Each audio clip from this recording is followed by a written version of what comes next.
Hello दोस्तों, अस्सलाम वालेकुम। आज जो हम पढ़ने जा रहे हैं वो है कनेक्ट मंगोडीबी एटलस विद नोड.जेएस यूजिंग मंगोस। यानी कि हम इसमें एक सर्वर क्रिएट करेंगे, उसके बाद उस सर्वर को मंगोडीबी से कनेक्ट करेंगे और फिर उसमें हम एपीआईज क्रिएट करेंगे।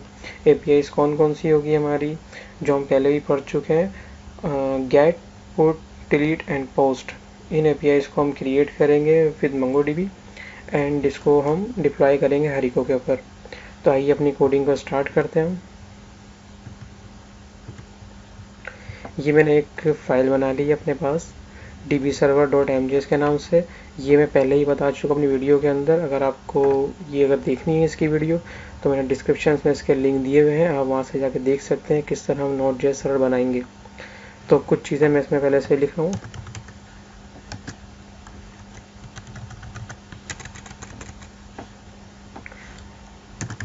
हमें एक्सप्रेस का सर्वर चाहिए इसमें, तो हम पहले एक्सप्रेस लेंगे इसके अंदर।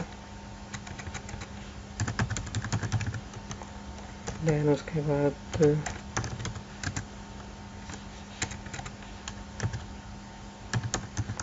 Course,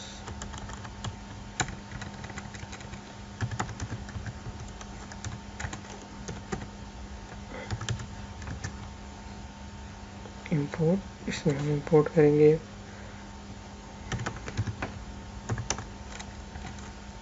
Morgan.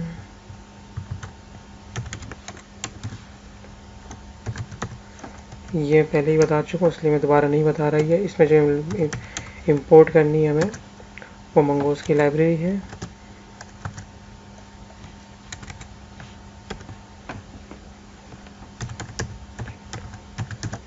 मंगोस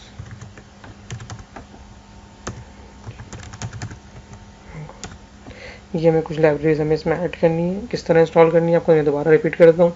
npm install Express, npm install cors, npm install morgan, npm install mongoose. तो ये आप कमांड लिखेंगे तो आपका ये चीज़ें इंस्टॉल हो जाएंगी आपके नॉट जेएस के पैकेज के अंदर। अब हम इसके अंदर अपनी कोडिंग स्टार्ट कर सकते हैं। क्या करना पड़ेगा, इसके अंदर अपने डेटाबेस को कनेक्ट करना पड़ेगा। डेटाबेस को कनेक्ट करने के लिए हमने इसमें मंगोस की लाइब्रेरी ऐड करी है। अब उसके हम कुछ फंक्शन इसमें ऐड करेंगे, जैसे मंगोस डॉट कनेक्ट। अब इस कनेक्ट में हमें क्या करना है, इसका यूआरएल पास करना है। तो हम यूआरएल इसका कहाँ से उठाएंगे, तो यूआरएल इसका हम मंगोडीबी से उठाएंगे। ये भी मैं अपनी एक वीडियो के अंदर बता चुका हूँ मंगोडीबी की। तो अगर आपको इसकी डिटेल वीडियो देखनी है तो मैं डिस्क्रिप्शन में इसका लिंक मौजूद है, आप वहाँ से जाकर देख सकते हैं। तो मैं आपको दिखा भी देता हूँ इसका लिंक कहाँ से उठाएंगे। ये मंगोडीबी के अंदर डेटाबेसिस के अंदर कनेक्ट के अंदर आप एप्लीकेशन के लिए, तो यहाँ पे आपको एक कनेक्शन स्ट्रिंग दे देगा, आपने ये कॉपी करनी है, कंट्रोल सी, देन आपने यहाँ पे इसको पेस्ट कर देना है। सही, इसमें आपने करना क्या है, ये मेरा यूज़र नेम है, यहाँ पे मुझे पासवर्ड देना है, तो ये मेरा पासवर्ड है, मैं पासवर्ड डाल देता हूँ अपना। आपका अगर अपना कोई पासवर्ड है तो आप वो रख सकते हैं। यहाँ मैंने अपने डेटाबेस का नाम बना दिया, जो मेरा डेटाबेस बना हुआ है पहले से। इसके अंदर मैंने इसमें अपना डेटाबेस बनाया हुआ था, तो मैं चेक कर लेता हूँ डेटाबेस का नाम क्या है मेरे। तो मैंने यहाँ पे यूज़र्स के नाम से अपना एक डेटाबेस बना, माई चैट के नाम से मैंने यहाँ पे एक डेटाबेस बनाया हुआ है। तो मैं यहाँ पे माई चैट के नाम से डाल देता हूँ, माई चैट है। अगर आपका डेटाबेस नहीं बना हुआ है तो आप यहाँ पे उसका नाम लिखेंगे तो ये क्या करता है, खुद ब खुद एक नया डेटाबेस क्रिएट कर देता है।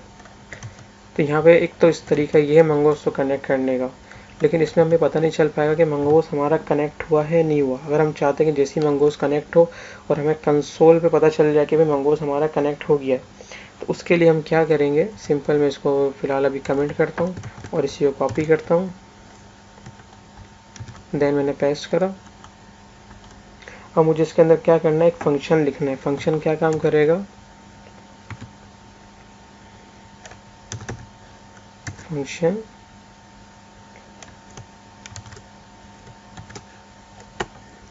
वही फंक्शन मेरा क्या काम करेगा, मुझे कंसोल रिटर्न कर देगा, कंसोल डॉट लॉग। अब यहाँ पे कुछ भी पास कर, मैं यहाँ लिख दिया भाई डी बी कनेक्टेड, कि DB मेरा कनेक्ट हो चुका है। आप यहाँ पे ये भी लिख सकते हैं कि DB मेरा कनेक्ट हो चुका है। तो ये मेरा दो तरीके कनेक्शन स्ट्रिंग को लिखने के लिए, एक पहला तरीका ये है। तो यहाँ मुझे ये पता नहीं चल पाएगा मेरा डेटाबेस कनेक्ट हुआ है नहीं हुआ है। अब कॉल बैक फंक्शन है, ये जाके चेक करेगा पीछे कि भाई डेटा कनेक्ट हो गया, तो फ़ौरन मुझे ये मैसेज रिटर्न कर देगा भाई कंसोल के अंदर, हाँ भाई आपका डेटाबेस कनेक्ट हो गया। सही, आगे हम कुछ चीज़ें इसमें ऐड करते हैं। मैंने यहाँ पे एक मॉडल क्रिएट करना है मुझे, तो मैंने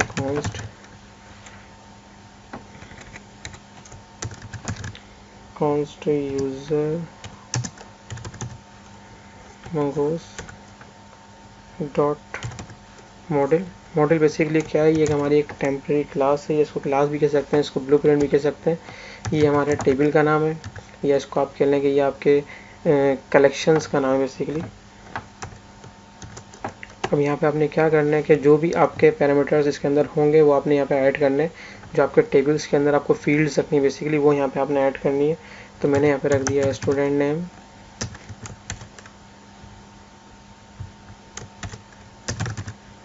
फिर देन इसकी टाइप स्कीमा टाइप हमारी क्या है, इसकी स्ट्रिंग हमने रखी है इसकी। देन हमने यहाँ पे रख दिया फादर नेम, उसकी भी हमने स्ट्रिंग रख दी टाइप। देन हमने यहाँ पे रखा है तीसरा नेम एज कॉलन, इसकी भी फ़िलहाल मैं भी स्ट्रिंग ही रख रहा हूँ data type. And then roll number, then string. अभी मैंने सबकी स्कीमा टाइप स्ट्रिंग रखी है। तो ये मेरा एक मॉडल तैयार हो गया, ये मेरी एक क्लास तैयार हो गई। ये फ़िलहाल अभी एक टेम्परेरी है, ये कुछ काम नहीं कर रही। हमें इसका जब चाहिए होगा, हमें इसका जब काम होगा तो इसको हम कॉल करेंगे और इसके थ्रू हम अपने आगे के काम करेंगे। कि हमें जब इंसर्ट करना होगा तो इसको हम इस मॉडल को यूज़ करेंगे और इसमें डेटा इंसर्ट करेंगे, और अगर हमें इसमें अपडेट करना होगा तो इसी मॉडल को हम कॉल करेंगे और इसमें चीज़ों को अपडेट करेंगे। क्योंकि ये हमारी फील्ड्स हैं जो हमारे डॉक्यूमेंट के अंदर, यानी जो हम डॉक्यूमेंट बनाते हैं MongoDB के अंदर, उसमें जो फील्ड्स हमारी सेव होंगी वो फील्ड्स क्या होंगी, वो हमने यहाँ डिफाइन कर दी कि ये हमारी फील्ड्स होंगी जो हमारे डॉक्यूमेंट में ऐड होंगी। तो सबसे पहले हम यहाँ पे क्या करते हैं, अपने सर्वर का हैंडल बनाते हैं, कॉन्स्ट ऐप एक्सप्रेस। ये हमारे सर्वर का हैंडल क्रिएट हो गया। उसके बाद हमने वही पोर्ट क्रिएट करनी है अपने सर्वर की। ये चीज़ें पहले ही बता चुका हूँ, मैं इसमें डिटेल में नहीं जा रहा।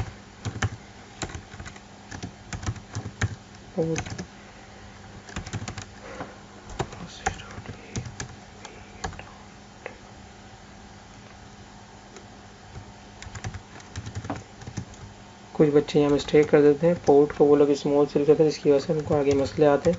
तो ये पोर्ट हमेशा आपका कैपिटल वर्ड्स के अंदर आएगा। और बाकी जो हमने ऊपर चीज़ें ली हैं कोर्स वगैरह, उसको भी हम इसमें ऐड कर लेते हैं।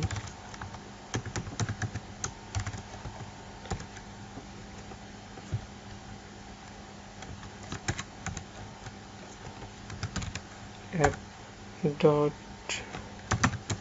Use express dot JSON, app dot use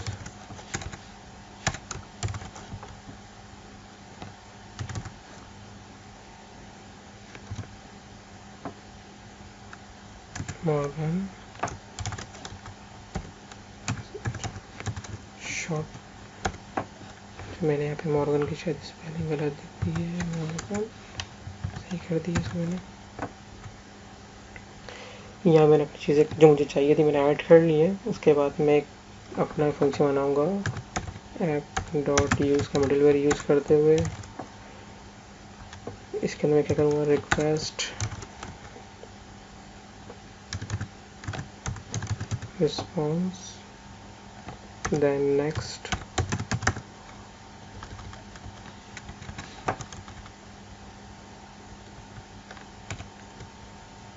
function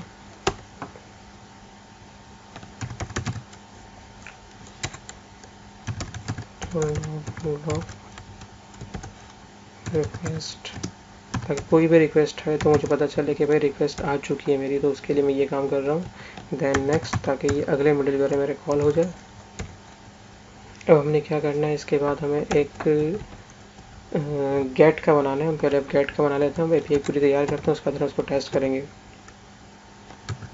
app dot gate, वही मेरा यहाँ पे यूज़र आ जाएगा, slash users request response function. अब हमें क्या करना है कि हमें यूज़र्स फाइंड करने हैं इसके अंदर, यानी कि हमें डेटाबेस से अपने यूज़र मंगवाने। तो उसके लिए क्या करेंगे, जो हमने ऊपर अपना मॉडल क्रिएट करा था हम उसको बताएंगे यूज़र डॉट फाइंड करो, यानी यूज़र्स में जाओ और फाइंड करो। फाइंड क्या करो, एम्प्टी, यानी इसका मतलब क्या है कि एम्प्टी का सारे यूज़र्स को फाइंड करो, यानी जो मुझे यूज़र चाहिए सबको लेकर आ जाओ। देन मेरा callback function error, then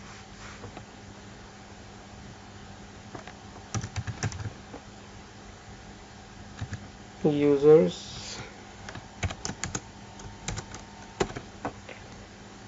अब हमें क्या चेक करना है इसको कि भाई हमने जो कॉल बैक फंक्शन बनाया तो हम सिर्फ दो पैरामीटर हमसे ले रहा है कि एक एरर का और एक यूज़र्स का। एरर क्या करता है कि ये इसका बिल्ट इन फंक्शन है कि भाई हमें बताना पड़ता है इसकी फिक्सिंग है कि एरर यहाँ पर आएगा और जो आउटपुट हमें मिलेगा वो यहाँ पर आएगा। तो हमें चेक करना है कि भाई इसके अंदर एरर तो नहीं है। अगर एरर नहीं है तो क्या करो, रिस्पॉन्स डॉट सेंड, यानी रिस्पॉन्स सेंड कर दो मेरे यूज़र्स को, मेरे क्लाइंट को, सारे रिकॉर्ड्स जो भी गेट हुए हैं। एल्स में रिस्पॉन्स डॉट स्टेटस भेज दो। स्टेटस क्या भेज दो, 500, क्योंकि डेटाबेस का जो भी एरर होता है या डेटाबेस का कोई भी मसला होता है उसके लिए हम 500 का एरर यूज़ करते हैं। Sign error. तो ये हमारा गेट का बन चुका है कि गेट की एपीआई हमारी तैयार हो गई है विथ मंगोडीबी। उसके बाद हम स्टार्ट करते हैं अपनी पोस्ट की एपीआई। या पोस्ट से पहले हम एक काम करते हैं कि हम गेट की बना ही रहे हैं तो हम इसके अंदर गेट बाय आईडी की भी हाथ की हाथ बना लेते हैं। स्लैश यूज़र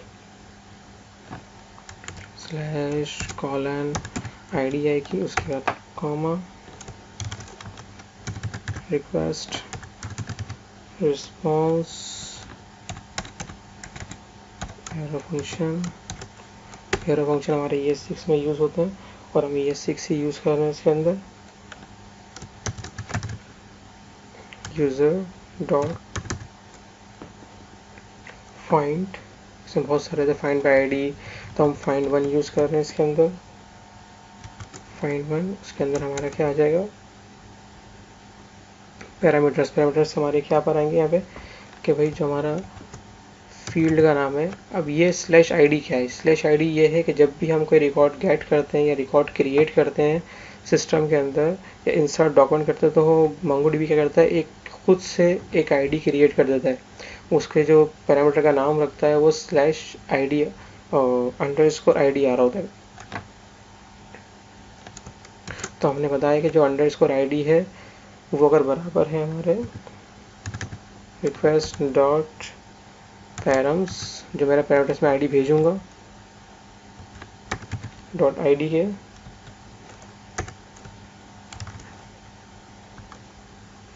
तो यहाँ भी कॉल पे फंक्शन यूज़ हो रहा है एरर देन यूज़र। तो यहाँ पे एक रिकॉर्ड की बात है तो इसलिए मैंने यहाँ यूज़र लगाया। अगर मल्टीपल रिकॉर्ड्स की बात होती तो हम यहाँ पे यूज़र्स लगाते। तो भी हम क्या कर रहे हैं, फाइंड वन कर रहे हैं। तो फाइंड वन हमारा क्या है कि हम उससे बोल ही यही रहे हैं कि हमें एक यूज़र रिटर्न करो। अगर ये तुम्हें मिल जाता है, अगर ये आईडी मिल जाती है तो हम एक यूज़र रिटर्न करो, अगर नहीं मिलती, अगर कोई एरर आता है तो हम एरर रिस्पॉन्स कर दो।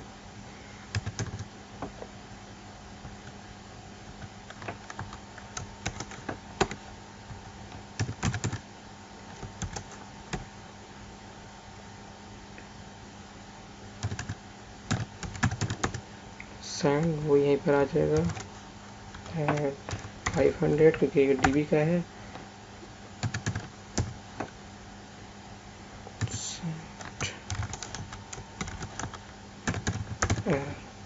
और अगर रिकॉर्ड मिल जाता है res डॉट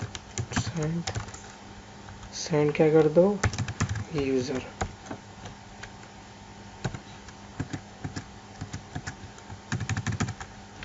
दोस्तों इसमें क्या काम हुआ है कि उसने पहले हमने एपीआई क्रिएट करी, वही रिक्वेस्ट रिस्पॉन्स, रिक्वेस्ट वहाँ से क्या आएगा और रिस्पॉन्स हमें क्या देना है उसको। उसके बाद यूज़र डॉट फाइंड वन क्या करता है कि वो एक ही रिकॉर्ड को जाएगा और उसी एक रिकॉर्ड को उठाकर लाएगा जो हमने आईडी दी उसके बिहाफ पे। यानी कि अगर मैं क्वेरी की बात करूँ तो सेलेक्ट स्टैटिक फ्रॉम, अगर डेटा एसक्यूएल की बात करूँ कि भाई वेयर के अंदर जब क्लॉज पास करते हैं इस आईडी का डेटा उठा कर लिया, तो बेसिकली फाइंड वन भी यही काम कर रहा है कि इस आईडी का सिर्फ डेटा लेकर। अगर यहाँ फाइंड यूज़ करता तो क्या करता, सारे डेटाबेस को चलाता पहले, उसके बाद इस आईडी को चेक करता, फिर रिकॉर्ड लेकर आता। तो ये फाइंड वन में फाइंड में फ़र्क है, फाइंड को अगर रिकॉर्ड मिल भी जाता तो ये एंड तक भी जाएगा कि अगर इसमें 100 रिकॉर्ड है और जो मैंने आईडी दी है वो 10 पे पड़ी है तो वो 100 रिकॉर्ड तक जाएगा, भले उसको 10 ने मिल क्यों ना गई। उसके बाद फिर ये देगा फाइंड वन क्या करेगा, जहाँ इसको ये आईडी मिलेगी उसी रिकॉर्ड को गेट करेगा और लाके मुझे दे देगा। तो ये फ़र्क है फाइंड में और फाइंड वन में। अब यहाँ पे हम जो बनाने जा रहे हैं एपीआई वो है हमारी पोस्ट की।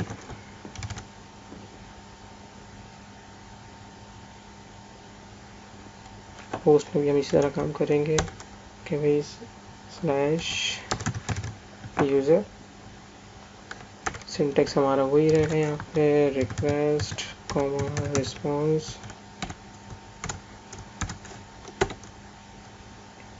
ये आ गया। अब यहाँ पे हम कंडीशंस पास करेंगे। पहले कंडीशंस क्या पास करेंगे इसके अंदर हम कि भाई इफ़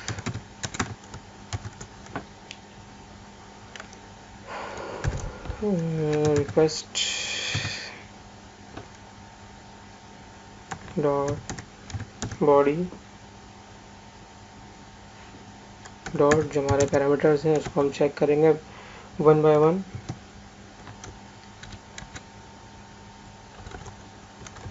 इसको मैं कॉपी कर लेता हूँ ताकि हमारा काम जल्दी से हो जाए। मेरे 4 पैरामीटर्स थे स्टूडेंट नेम, मैंने यहाँ पे डाल दिया father name, age, then roll number.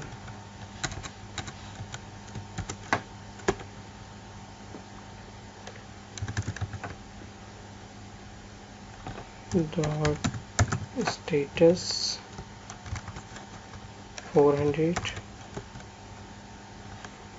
और सेंट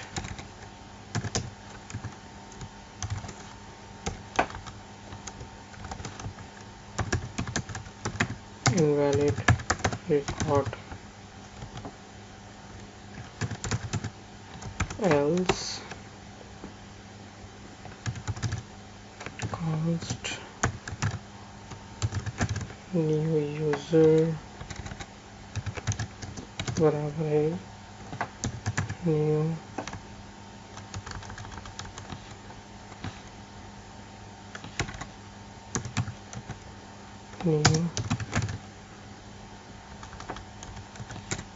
यूजर के देन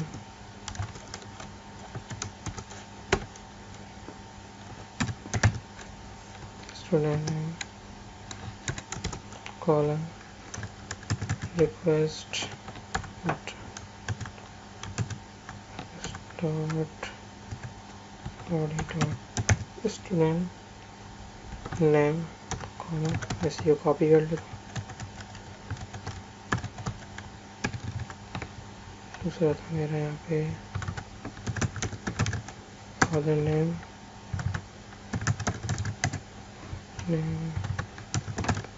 एज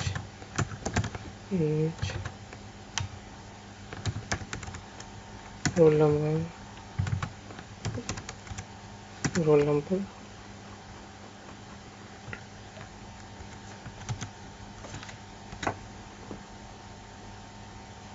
हमें क्या करना है इसके अंदर, अब हमको डीबी का सिंटैक्स लिखना है। वो क्या लिखेंगे हम इसके अंदर, जो हमने न्यू यूज़र बनाया है, new user dot safe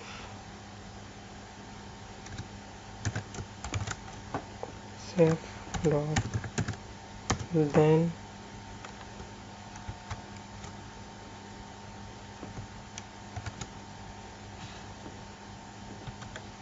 function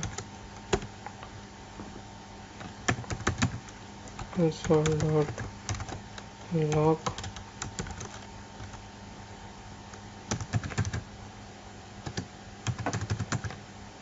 user created और response dot send created।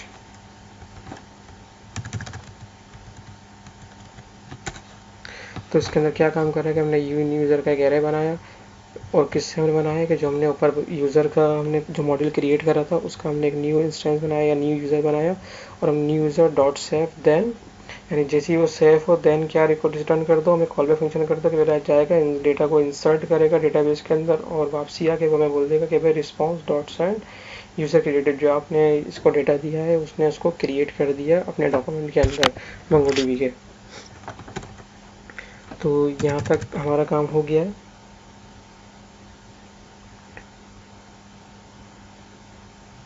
हम क्या करते हैं इसको चेक करते हैं, तो उसके लिए हमें क्या पढ़ना पड़ेगा app dot listen what comma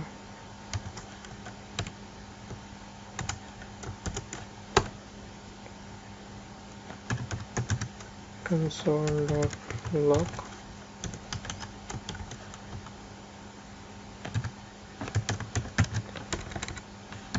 server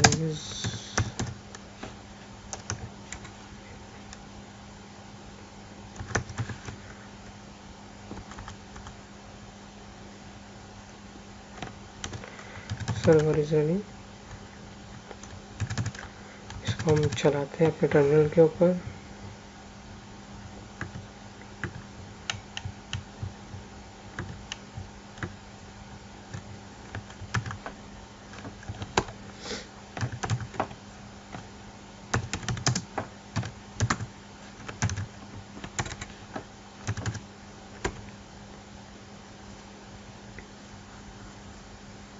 इसको हमने स्टार्ट करा, server is running and dB connected. आपने यहाँ पे नोट करा ये डीबी कनेक्टेड किस तरह आया।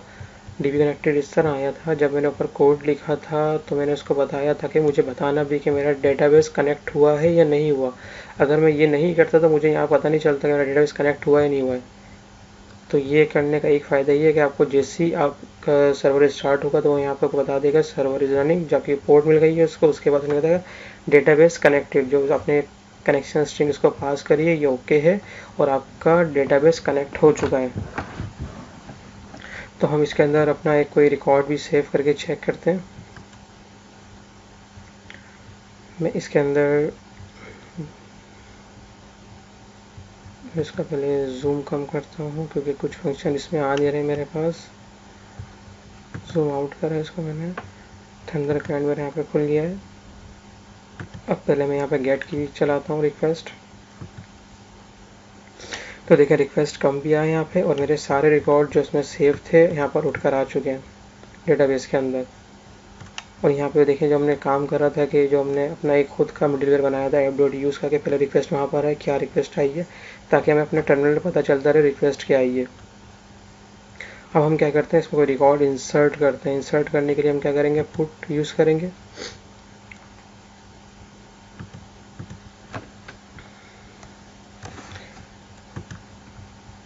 पोस्ट हमने यहाँ पे डाल दिया है, हमारा यूआरएल जो था यूआरएल हम कॉपी कर लेते हैं यहाँ पे।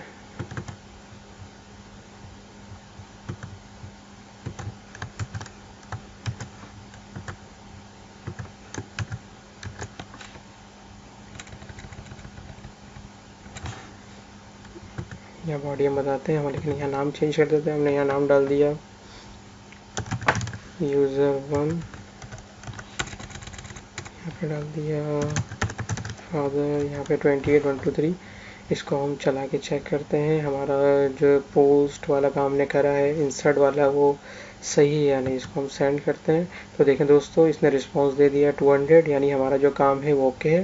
हम इसको चेक भी करते हैं। हमने यहाँ पे गेट की रिक्वेस्ट दोबारा कॉल करी और हमने इसको डेट सेंड करा, तो हम चेक करते हैं हमारा रिकॉर्ड आया। जी दोस्तों देखिए, हमारा रिकॉर्ड आ भी गया यहाँ पे, यूज़र 1 एंड फादर एंड 20, यानी हमारी गेट की और जो हमने पोस्ट की एपीआई बनाई है हमारी सही काम कर रही है, डेटाबेस से कनेक्ट भी है और डेटा में इंसर्ट भी कर रही है और उसको गेट भी कर रही है। तो हम चलते हैं अपनी दूसरी एपीआई की तरफ, जो पुट एंड डिलीट है उसको हम क्रिएट करते हैं। हम दोबारा डेटाबेस के अंदर आ गए, डीबी सर्वर के अंदर जो हमने एक फाइल बनाई हुई है। अब यहाँ पे हम अपनी ऐप डॉट पुट, यानी अगर हमें कोई डेटा अपनी एपीआई के थ्रू अपडेट करना है तो उसके लिए हम पुट यूज़ करते हैं। तो हम पुट की एपीआई बनाने जा रहे हैं, यूज़र स्लैश कॉलन आईडी, क्योंकि अपडेट जो होगा हमारा आईडी के बिहाफ पर होगा। तो हम यहाँ पे वही अपने रिक्वेस्ट रिस्पॉन्स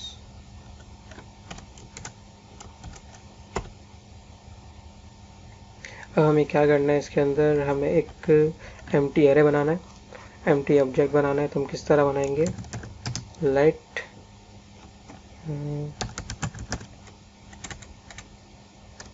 अपडेट यूज़र, हमने खाली एरे बना लिया।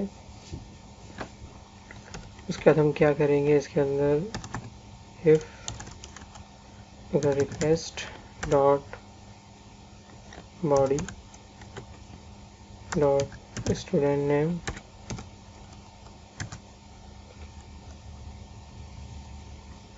अगर हमें ये रिकॉर्ड मिलता है तो हम क्या करेंगे इसके अंदर, तो आप एक काम करो कि अपडेट यूज़र में जाके डॉट स्टूडेंट नेम बराबर कर दो request dot body dot student name के।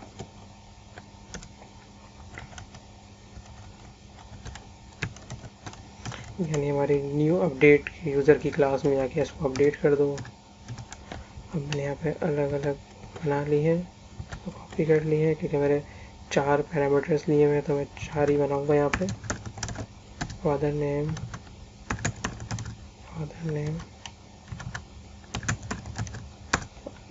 यहाँ पे आ गया मेरा एज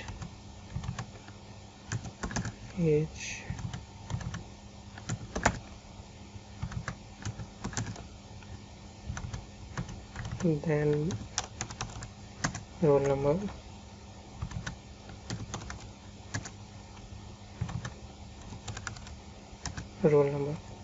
ये मेरे 4 अपडेट हो चुके हैं।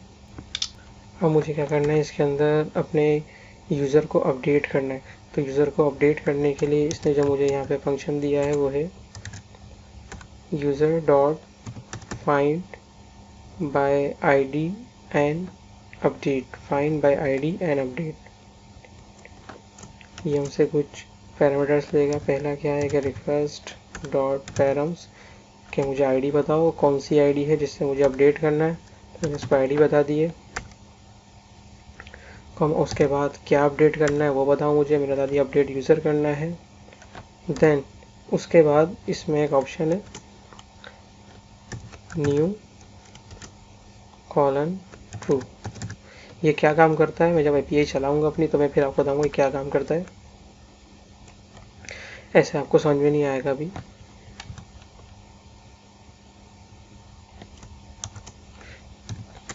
एरर डेटा, या आप कुछ भी नाम रख सकते हैं डेटा की जगह जो आपको चाहिए। मैंने यहाँ पे डेटा रख दिया।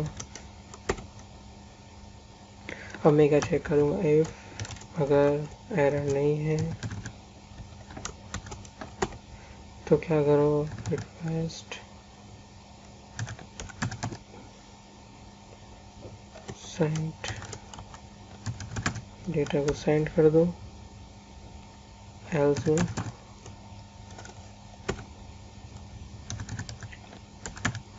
स्टेटस 500, क्योंकि डीबी से रिलेटेड है तो इसलिए इसमें इसको 500 ही बताना पड़ेगा। और हमने यहाँ बोल दिया एरर प्रॉम्प्ट हुआ है।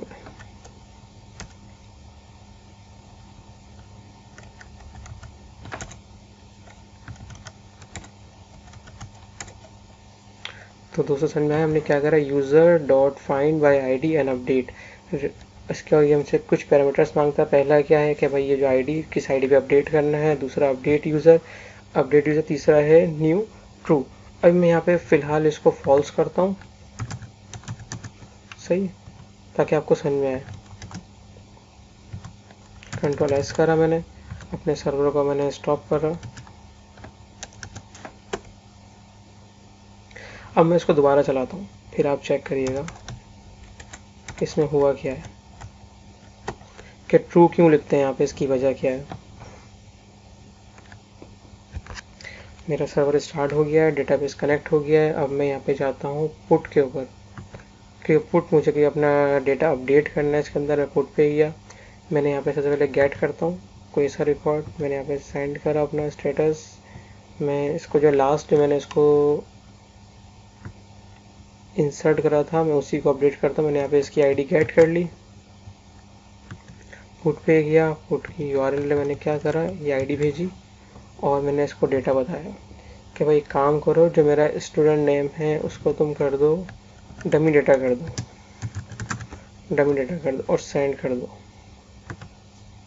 मैंने सेंड करा तो देखिए उसने मुझे रिस्पॉन्स क्या दिया यहाँ पे, यूज़र 1 जो मेरा पहला था, यानी जो मेरा डेटा पहले सेव था, उसने मुझे वो रिस्पॉन्स करा। वो रिस्पॉन्स नहीं करा जो मैंने यहाँ पे स्टूडेंट नेम में डेटा ऐड करा है। समझ में आया आपको, कि जो मैंने ID पर डेटा अपडेट करा वो तो मैंने डमी डेटा अपडेट करा, लेकिन यहाँ पे क्या दिखा रहा है, जो मैंने पहले इंसर्ट करा था, जो मेरे डेटाबेस में या मेरे डॉक्यूमेंट में ऐड था, उसने मुझे वो दिखाया। तो अगर हम चाहते हैं कि जो हम यहाँ पे अपडेट करें हाथ के हाथ मुझे वहाँ अपडेट नज़र आए, तो उसके लिए हम क्या करेंगे, इसके अंदर मैं इसको रोकता हूँ, Ctrl+C। उसके बाद मैं अपनी फाइल में दोबारा जाता हूँ, तो मुझे यहाँ फॉल्स की जगह ट्रू करना पड़ेगा कि मेरे ओरिजिनल डॉक्यूमेंट लेकर आओ। इसका मतलब है जो मैंने काम कर दिया, जो मैंने डेटा सेंड कर दिया वही लेकर आओ, जो डेटाबेस में पहले से पड़ा हुआ, जो मेरे डॉक्यूमेंट में पहले से पड़ा है वो लेकर नहीं आओ। अब इसको हम दोबारा चलाते हैं, npm स्टार्ट, मेरा सर्वर स्टार्ट हुआ, उसके बाद मेरा DB कनेक्ट हुआ। अब मैं दोबारा जाता हूँ पोस्ट पुट की रिक्वेस्ट पे। अब मैंने क्या करा, बॉडी में डेटा चेंज करा, डमी डेटा था, इसको मैंने क्या कर दिया, टेस्ट यूज़र कर देता हूँ। अब मैं इसको सेंड करता हूँ, तो देखिए दोस्तों यहाँ पे क्या आ गया, टेस्ट यूज़र। तो आपको फ़र्क समझ में आया फॉल्स और ट्रू का क्या मकसद है, या न्यू ट्रू जो मैंने लगाया वो क्यों लगाते हैं, ताकि जो भी मैं डेटा अपडेट करूँ वो हाथ के हाथ मेरे डॉक्यूमेंट में जाके अपडेट हो जाए। तो यहाँ तक सबको क्लियर है, तो हम आगे अपना डिलीट किए पे बनाना स्टार्ट करते हैं। मैं इसको यहाँ से रोकता हूँ, हम चलते हैं अपने डॉक्यूमेंट की तरफ। हमने यहाँ पे अब हमें की बनानी है डिलीट की API। तो डिलीट की API बहुत सिंपल है, app.delete यूज़र //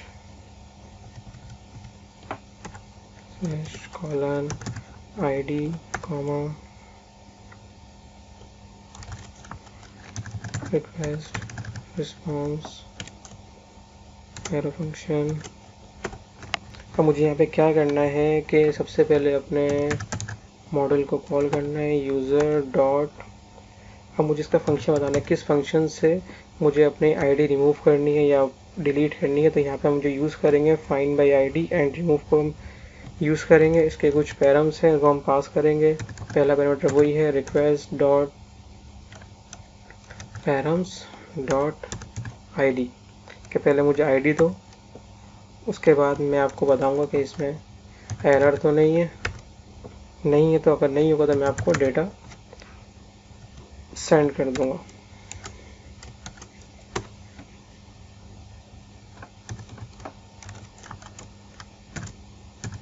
अगर एरर नहीं है तो क्या कर दो, रिस्पॉन्स डॉट सेंड कर दो, तो बता दो कि भाई यूज़र आपका यूज़र डिलीट यानी ज़रूर डिलीट हो चुका है आपका। एल्स में